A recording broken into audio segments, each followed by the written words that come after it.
दुनिया की सबसे बड़ी सॉफ्टवेयर कंपनी माइक्रोसॉफ्ट में बड़ी छटनी की तैयारी हो रही है। खबरों के मुताबिक कंपनी अपने एचआर डिपार्टमेंट से लेकर इंजीनियरिंग टीम तक हजारों नौकरियों को खत्म करने की योजना बना रही है।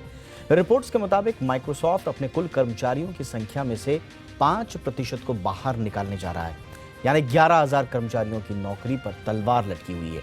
ये माइक्रोसॉफ्ट में अब तक हुई कई दौर की छटनी से काफ़ी बड़ा होगा और अमेरिकी टेक कंपनियां आर्थिक मंदी आने की आशंका के बीच डिमांड में कमी का सामना कर रही हैं और इसी के चलते मेटा और अमेजॉन सहित कई कंपनियों को हाल ही में अपने यहाँ छटनी करनी पड़ी। माइक्रोसॉफ्ट में छटनी भी इसी कड़ी का एक हिस्सा बताया जा रहा है। और जहां माइक्रोसॉफ्ट, अमेजॉन जैसी बड़ी कंपनियों में लगातार छटनियों की खबरें आ रही हैं, वैश्विक स्तर पर आए दिन मंदी के खतरे को लेकर अलर्ट जारी किया जा रहा है, वहीं भारत में स्थिति इसके बिल्कुल अलर्ट है।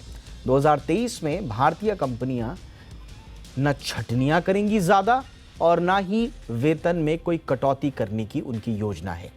ये बात खुद भारतीय कंपनियों के सीईओज ने कही है। देखिए, अब ये सारे सीईओज जो हैं, ये ग्लोबल अकाउंटिंग फर्म पीडब्ल्यूसी के सालाना सर्वे में शामिल हुए और इस सर्वे में भारतीय सीईओज ने ये बातें कही हैं। इन सीईओज ने कहा है कि 2023 में कुछ मुश्किलें जरूर पेश आ सकती हैं, लेकिन भारत की स्थिति मजबूत है। पीडब्ल्यूसी के एनुअल सीईओ सर्वे में 85% भारतीय सीईओज ने कहा कि उनकी छटनी की योजना नहीं है। वहीं 96% ने कहा है कि उनकी वेतन कटौती की भी योजना नहीं है।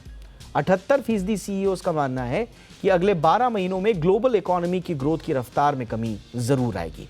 57% ने कहा कि भारतीय अर्थव्यवस्था वो बढ़ने को लेकर वो बिल्कुल सकारात्मक है, वो पॉजिटिव है। पीडब्ल्यूसी के 26वें एनुअल ग्लोबल सीईओ सर्वे में 105 देशों के 4,000 से भी ज़्यादा सीईओज ने भाग लिया। इसमें भारत के 68 सीईओज शामिल हुए। पीडब्ल्यूसी के चेयरपर्सन संजीव कृष्ण ने कहा कि वैश्विक चुनौतियों के बावजूद भारतीय कंपनियों के सीईओ इकोनॉमिक ग्रोथ को लेकर आशावान हैं, लेकिन उन्हें बाहरी जोखिमों से निपटने और मुनाफे को बनाए रखने पर भी ध्यान देना होगा। छटनी नहीं होने की गुड न्यूज़ के बाद अब ये भी जान लीजिए कि इस साल आपकी सैलरी में कितना इंक्रीमेंट हो सकता है। हमने लगातार आपको इस बारे में एक एक्सक्लूसिव कवरेज भी की थी। कंसल्टिंग फर्म कॉर्न फेरी के सर्वे में इसका जवाब है। सर्वे के मुताबिक इस साल एवरेज सैलरी हाइक 9.8% रहने की उम्मीद है, यानी कि 10% आप समझ सकते हैं, जो कि पिछले साल के 9.4% से ज़्यादा है। सैलरी हाइक का रुझान इंडिया इंक की मजबूत स्थिति को दिखाता है। सर्वे के मुताबिक कंपनियों ने अपने टैलेंट को बनाए रखने के लिए खास योजना भी तैयार की है और इसके लिए अच्छा काम करने वाले कर्मियों की सैलरी में 15 से 30% तक की बढ़ोतरी भी हो सकती है। इंडियन इकोनॉमी की ये जो रफ्तार है और इस पर भरोसा जो दिख रहा है, उसे देखते हुए भारतीय कंपनियां 2023 को लेकर बहुत सकारात्मक हैं, पॉजिटिव हैं और फायरिंग की बजाय हायरिंग पर और रिटेन अपने एम्प्लॉइज़ को करने पर संभवतः ज़्यादा फोकस होगा। अब चलिए इस पर ज़रा चर्चा भी कर लेते हैं और हमारे साथ इस वक्त खास मेहमान जुड़ चुके हैं। कंपनी बेंच के सीईओ क्षितिज अग्रवाल हमारे साथ हैं। क्षितिज, बहुत बहुत स्वागत है आपका। हमारे जो सीईओज कह रहे हैं कि हम इस बार छटनी नहीं करेंगे, अब ये थोड़ा सा विरोधाभासी इसलिए लगता है कि कल ही मैं रिपोर्ट पढ़ रहा था कि पूरी दुनिया में सिर्फ आईटी सेक्टर में ही जो है वो और दूसरी न्यू एज कंपनीज में भी मिलाकर 1600 के आसपास प्रतिदिन कर्मचारियों की छटनी हो रही है। और वो रिपोर्ट ये भी कह रही थी कि जनवरी के महीने में, ये एवरेज जनवरी के महीने का निकाला गया है, और इस छटनी में भारतीय कंपनियां भी अग्रणी भूमिका निभा रही हैं। तो अब ये जो सीईओ कह रहे हैं कि अब हम आगे ले ऑफ्स नहीं करेंगे, छटनियां नहीं करेंगे, ये कॉन्फिडेंस कहां से आ रहा है सर? सर देखिए, पहले आपको मार्केट के बारे में सबको पता ही है, लेकिन फिर भी एक बार दोहराना चाहूंगा कि आजकल क्या नहीं चल रहा है। राइट, आजकल रशिया इन्वेजन जो है, रशिया वॉर है, उसकी वजह से बहुत मार्केट हिला हुआ है। राइट, नेचुरल गैस का इश्यूज है हमारा, बहुत पॉलिसीज में चेंजेस आ रहे हैं। राइट, जो सीईओज को या कंपनीज को बहुत फर्क पड़ रहा है उससे। कस्टमर डिमांड चेंज हो रही है। एक कोविड टाइम में लोगों ने अच्छा खासा कैश जोड़ा था जिसको वो इन्वेस्ट करी थी कंपनी, वो धीमे धीमे खत्म हो रहा है। राइट, ये सब जो चीजें आती जा रही हैं, और अभी कोविड भी थर्ड वेव आ रही है। राइट, तो ये सब जितनी भी चीजें हो रही हैं, उसकी वजह से क्या हो रहा है कि जाहिर सी बात है, एक कंपनीज को प्रेशर है, चाहे वो इंडिया में हो चाहे बाहर हो, सब जगह प्रेशर है। लेकिन अच्छी चीज ये है कि भारत एक बढ़ता हुआ देश है। भारत में अभी भी बहुत सारी अपॉर्चुनिटीज है।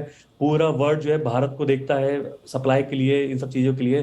जैसा आपने अभी थोड़ी देर पहले कहा कि डिमांड सप्लाई गैप जो है वो कहीं से पूरी हो सकती है, तो भारत उसमें बहुत ही अहम भूमिका निभाता है, राइट। तो जब ये सब चीज़ें भारत करेगा तो भारत में अभी भी बहुत ज़्यादा स्कोप है ग्रोथ का। भारत में बहुत ज़्यादा चीज़ें हैं जो हम कर सकते हैं यहाँ पे। ओके, स्पेशली टेक्नोलॉजी की बात करें तो टेक्नोलॉजी में जो जिस तरीके से टेक्नोलॉजी चेंज हो रही है, जिस तरीके से नए न्यूज टेक्नोलॉजी आ रही है, जैसे आर्टिफिशियल इंटेलिजेंस आ रहा है, नए नए तरीके आ रहे हैं, तो कंपनी को इन्वेस्ट करना ही पड़ेगा इन सब चीज़ों में, वरना वो पीछे छूट जाएंगे।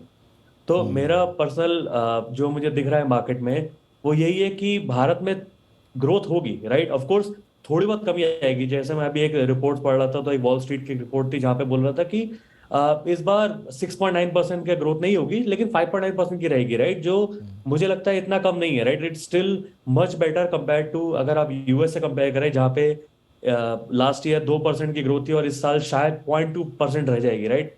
जो बहुत ही बड़ा डिक्लाइन है। तो उसके मुकाबले हम लोग बहुत अच्छी परिस्थिति में हैं।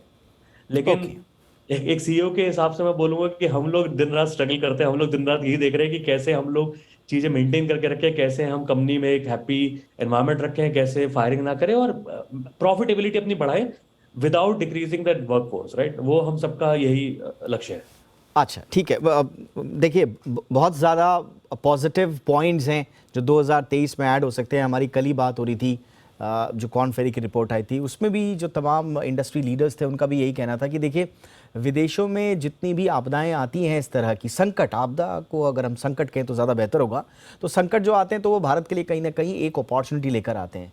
तो भारत में एक डिमांड जनरेशन होती है, जो अच्छे टैलेंट हैं उनकी भी आवश्यकता होती है।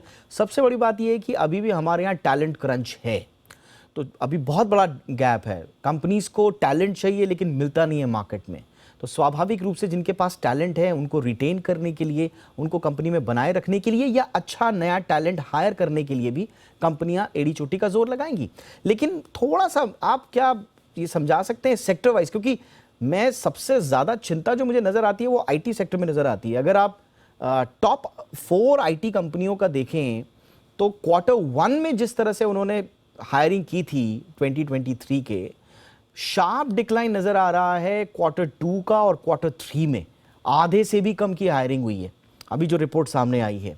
तो आईटी कंपनी ने, ऐसा तो नहीं है कि जब ओपन अप हुए तो आपने डिमांड के चक्कर में, आपने प्रोजेक्ट्स को पूरा करने के चक्कर में अनाप शनाप भर्तियां कर ली, बेंच पे भी बिठा लिए कुछ लोग, और अब जो है वो अचानक से बेरोजगार होने की कगार पर हैं, अब छटनियां शुरू कर रहे हैं। मैं थोड़ा सा जो हम टॉपिक पे बात कर रहे हैं थोड़ा सा अलग पूछ रहा हूँ आपसे। नहीं नहीं, बिल्कुल सही, आपने सही बोला है। तो जैसे एज यू आपने जैसे अभी एकदम से कोविड के बाद से मैंने बताया था कि कंपनीज के पास बहुत ज्यादा जो है 2 साल तक कुछ भी काम नहीं किया था, कुछ भी आईटी में काम नहीं किया था, कहीं काम नहीं किया था, तो उनके पास एक अच्छा खासा बजट था जो वो इन्वेस्ट करना चाहते थे, राइट। और उन्होंने भर भर के इन्वेस्ट किया, उन्होंने नए नए प्रोजेक्ट लेके आए, सब कुछ लेके आए। और एक पॉइंट ऐसा था, मैं लास्ट ईयर एंड तक की बात कर रहा हूँ, जब का मतलब मैं एक सर्वे पढ़ा था जहाँ पे कंपनीज ने ट्रिलियंस ऑफ डॉलर लूज किए क्योंकि उनके पास सप्लाई नहीं थी। मतलब उनके पास प्रोजेक्ट थे लेकिन उनके लोग ही नहीं थे काम करने के लिए। इस रीजन से उन्होंने भर भर के हायरिंग करी। शायद कुछ ऐसे लोग भी ले लिए जो मतलब अप टू द मार्क नहीं थे, लेकिन हर तरीके के लोग लिए क्योंकि उन्होंने अपना एक बेंच बना के रखा, एक वर्कफोर्स बना के रखा। लेकिन अभी जो ये वापस थर्ड वेव का आ रहा है, या ये जो वॉर बढ़ती जा रही है, या ये सब बाकी चेंजेस आ रहे हैं, तो मुझे ऐसा लगता है जो वर्ल्ड है वो थोड़ा सा अभी वेट एंड वॉच की कंडीशन में आ गया है, राइट। तो जो कंपनीज पहले टेक में इन्वेस्ट करी थी या बाकी जगह इन्वेस्ट करी थी, वो भी कह रही है थोड़ा सा रुक जाते हैं, let's take a pause for another quarter, थोड़ा देखते हैं क्या है। और एक पॉज के बाद मुझे ये मालूम है कि वापस खुलेगा ये मार्केट, राइट। वापस सब लोग को पैसा डालना है, ये डिसरप्शन लाना है मार्केट में। लेकिन अभी वेट एंड वॉच है। तो जब क्लाइंट्स अपना प्रोजेक्ट होल्ड करेंगे, जब सब जने प्रोजेक्ट होल्ड करेंगे, तो जाहिर सी बात है जो हमारी हायरिंग है वो भी थोड़ी सी फ्रीज होंगी। एब्सोल्युटली। लेकिन ये एक मोमेंटरी चीज है, ये वापस खुलेगा क्योंकि ठीक। थोड़े दिन पहले नैस्कॉम की रिपोर्ट ये कहती थी कि अभी ऑलमोस्ट 27% डिमांड सप्लाई गैप है, और ये अगले 3.5 साल में, सॉरी अगले 3 साल में 3.5 गुना बढ़ जाएगा, यानी कि ऑलमोस्ट 70% डिमांड सप्लाई गैप होगी, राइट। माय तो गॉड। कितना भी स्लो डाउन हो जाए, हमेशा डिमांड सप्लाई गैप रहेगी, तो यानी कि हमेशा अच्छे लोगों की रिक्वायरमेंट रहेगी। लेकिन मज़ा तो तब है ना जब अच्छे लोगों की रिक्वायरमेंट बनी रही है, तो ठीक है, अच्छा लगता है सुनने में कि अच्छे लोगों की सबको आवश्यकता रहेगी। लेकिन जो लोग अच्छा होने का पोटेंशियल रखते हैं, उनको हम अच्छे से स्किल अप कर पाएँ, और फिर उस सप्लाई इकोसिस्टम का पार्ट बना पाएं, फिर मज़ा आएगा। बहरहाल ये अलग चीज़। लेकिन 2023 में अगर आप आईटी को देखकर थोड़ा सा लग रहा है, अभी तक के क्वार्टर्स की हम बात करें, लेकिन आने वाले क्वार्टर्स में हम उम्मीद करते हैं कि हायरिंग यहाँ पर वापस आएगी। और जैसा कि सारे सीईओज कॉन्फिडेंस जता रहे हैं कि साहब हम फायर तो नहीं करेंगे, हायर ज़रूर करेंगे और रिटेनरशिप भी ज़रूर रहेगी। लेकिन आपको क्या लग रहा है, आईटी के अलावा और कौन कौन से सेक्टर्स हैं जहाँ पर जो नए लोग हैं, जो पोटेंशियल कैंडिडेट्स हैं, जो अभी एमबीए या बीटेक या दूसरे कोर्सेज करके निकल रहे हैं, उनके लिए अच्छे मौके 2023 में बनते हुए नजर आ रहे हैं? वो कौन कौन से सेक्टर्स हो सकते हैं? आप देखिए, आईटी तो एक है ही है, लेकिन जो इंडिया बढ़ रहा है, अब देखिए India is a country of startups, right. हर तरीके की हम डिसरप्शन कर रहे हैं, हर तरीके की नई चीजें लेके आ रहे हैं। सो मेरे को लगता है मैन्युफैक्चरिंग इस साल बहुत बूम पे जाने वाला है इंडिया में। जैसे आप देख रहे हो कि चाइना को हम बहुत अच्छा एक चाइना से काफी प्रोजेक्ट्स इंडिया में लेके आ रहे हैं, काफी चीज इंडिया में लेके आ रहे हैं। तो मैन्युफैक्चरिंग एक डोमेन ऐसा है जो इंडिया में बहुत जल्दी और बहुत तेजी से ग्रो करेगा, जो इस साल दिख रहा है। हेल्थ केयर, अगेन कोविड के बाद से लोगों ने जाना कि भाई कितना ज़रूरी है ये हेल्थ केयर, कितना ज़रूरी है ये इंश्योरेंस डोमेन, कितना ज़रूरी है हॉस्पिटल, या क्या क्या इसमें नई नई चीज़ें कर सकते हैं। तो हेल्थ केयर अगेन एक ऐसा प्लेटफॉर्म है जो मुझे लगता है आने वाले दिनों में इक्वल पे देगा, जो एक आईटी इंजीनियर्स को मिलती है या बाकी को मिलती है। तो वो अपने आप में बहुत बड़ा एक जाने वाला है। ई कॉमर्स इंडस्ट्री अगेन दिन ब दिन ऐसी ऐसी माइक्रो कंपनीज आती आ रही हैं, क्विक कॉमर्स कंपनीज आती आ रही हैं जो लोगों को आलसी बना रही है, जो लोगों को सब कुछ घर बैठे दे रही है। तो वो जाहिर सी बात है बहुत ज्यादा जॉब जनरेट करेंगी और हमेशा से उसमें ग्रोथ की पॉसिबिलिटीज है। तो मुझे लगता है ऑनेस्टली सारे सेक्टर ही मुझे ऐसा दिख रहे हैं जहाँ पे मुझे ग्रोथ दिख रही है इंडिया में, क्योंकि अभी भी हम लोगों ने सरफेस भी स्क्रैच नहीं किया और बहुत ज्यादा उम्मीद है। तो जो एक बहुत पहले एक होता था कि मेरा बेटा बड़ा होकर इंजीनियर बनेगा या डॉक्टर बनेगा, मुझे लगता है अभी ये बहुत कुछ चेंज हो चुका है। और अब लोगों पे इतने अपॉर्चुनिटीज हैं और इतनी अपॉर्चुनिटीज आने वाली है कि लोग अपने हिसाब से पढ़ाई कर सकते हैं। किसी को, जिसको मास कॉम में जाना मास कॉम में जाए, जिसको ऑयल एंड गैस में जाना ऑयल एंड गैस में जाए, जिसको जिसमें भी उसका इंटरेस्ट है, मुझे लगता है वहां पे बहुत अच्छी अपॉर्चुनिटीज रहेंगी, बिल्कुल, जो मैंने अभी तक मार्केट में ट्रेंड देखा है। एब्सोल्युटली। देखिए, कैंडिडेट तो तैयार हैं, हमारे इंडियन जो बच्चे हैं उनमें काफ़ी पोटेंशियल है। लेकिन मेरा हमेशा से एक जो थोड़ा सा जो नाराज़गी भी रहती है, जो हमारे इंस्टीट्यूशंस हैं, जो हमारे इंजीनियरिंग इंस्टीट्यूशंस हैं, जो मैनेजमेंट इंस्टीट्यूशंस हैं, या जो किसी भी विधा से जुड़े हुए इंस्टीट्यूशंस हैं, वो सिर्फ पारंपरिक पढ़ाई पर जो है वो बुकिश नॉलेज सिर्फ देने पर फोकस रखते हैं। बच्चों को स्किल अप करने के लिए, जैसा कि क्षितिज भी बता रहे हैं, बहुत बड़ा डिमांड सप्लाई गैप है। उस डिमांड सप्लाई गैप को फिल करने के लिए बच्चा रेडी है, आपको उसको स्किल अप करना है। तो इनोवेशन जो है वो इंस्टीट्यूशंस लेवल पर भी चाहिए।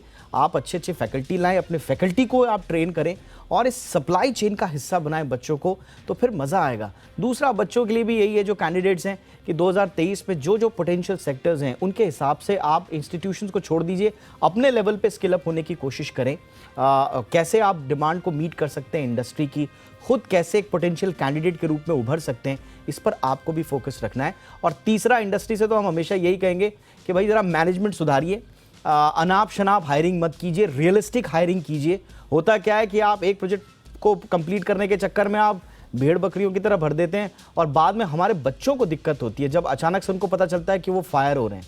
और फिर आप देख ही रहे हैं, अब तो आजकल लोग इतने जागरूक हो गए हैं कि अमेज़ॉन जैसी कंपनियों को भी कोर्ट में जाकर अपना जवाब देना पड़ रहा है इलीगल फायरिंग पर। तो इस तरह की चीज़ें हैं जिसमें सबको एक सेंसिबल डिसीजन मेकर की तरह उभरना पड़ेगा 2023 में, तब जाके हमारा जॉब मार्केट स्टडी होगा, अच्छे से वो इंडिया की ग्रोथ स्टोरी में अपना पार्टिसिपेशन दे पाएगा। थैंक यू सो मच क्षितिज, आपने वक्त निकाला हमारे लिए, बहुत बहुत शुक्रिया।